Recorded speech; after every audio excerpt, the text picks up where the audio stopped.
什么感冒好了还咳嗽不止呢？咳嗽怎么就那么难好呢？是不是我真的老了，抵抗力都不行了？下面济南哮喘病专家为大家介绍，感冒以后为什么咳嗽仍然千言不愈？每个人都会有这样的体会，当感冒症状如头痛、鼻塞、流涕、乏力等症状消失后，咳嗽却还要持续好长时间，总好不彻底。这到底是什么原因呢？咳嗽一般表现为刺激性干咳或少许白黏痰，可持续8到12周，甚至更长时间。秋天通常是正常的，感冒后咳嗽是自限性的，能自行缓解，抗生素无效。普通的感冒病程一般在7到10天，在这个时间内大部分症状都已经基本好转，但是这时气管内受损伤的黏膜内皮却还没有完全修复，上皮组织内传递感觉的神经末梢裸露在外，对外界的刺激特别敏感，稍有风吹草动就可以引起剧烈咳嗽。这种状态又被称为呼吸道感染缓解后的气道高反应性，也有人称之为感冒后咳嗽。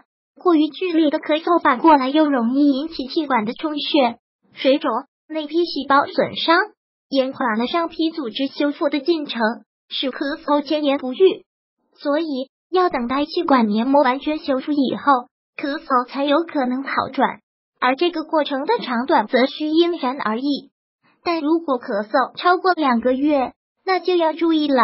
你们首先要做的是去做一个胸片，根据初发和复发的慢性、急性发作患者的情况，也发现由于感冒引起的支气管炎患者占一半以上。那为什么感冒后容易引起支气管炎呢？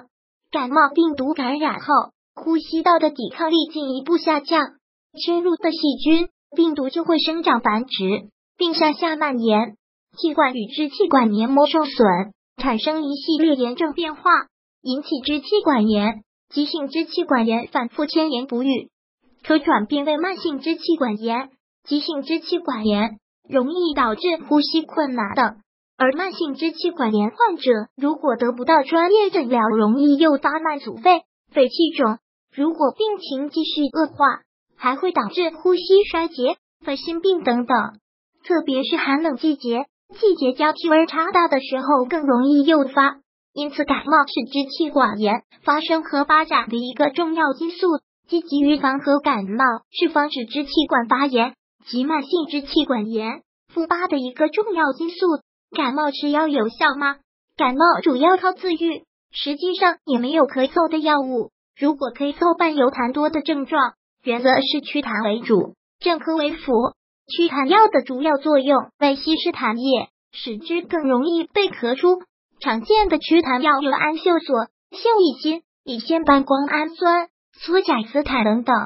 只要咳嗽不影响到饮食、睡眠、日常生活，就不建议盲目服用镇咳药，那样不仅会抑制了咳嗽反射，还会使痰液容易淤积在呼吸道内，成为了细菌的良好培养基，感染更不容易好转。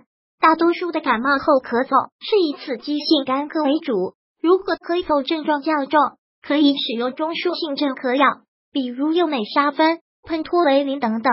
由于感冒后咳嗽的主要原因是气道过敏，抗过敏药物也能起到一定的镇咳效果。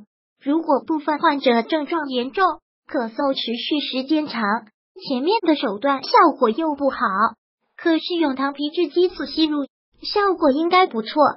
在应用药物之外，还要注意休息好，帮助减少对呼吸道的刺激，减少咳嗽的频率，给予呼吸道黏膜充分的时间来修复。如果喜欢本视频，请分享并订阅本频道，别忘了按赞哦。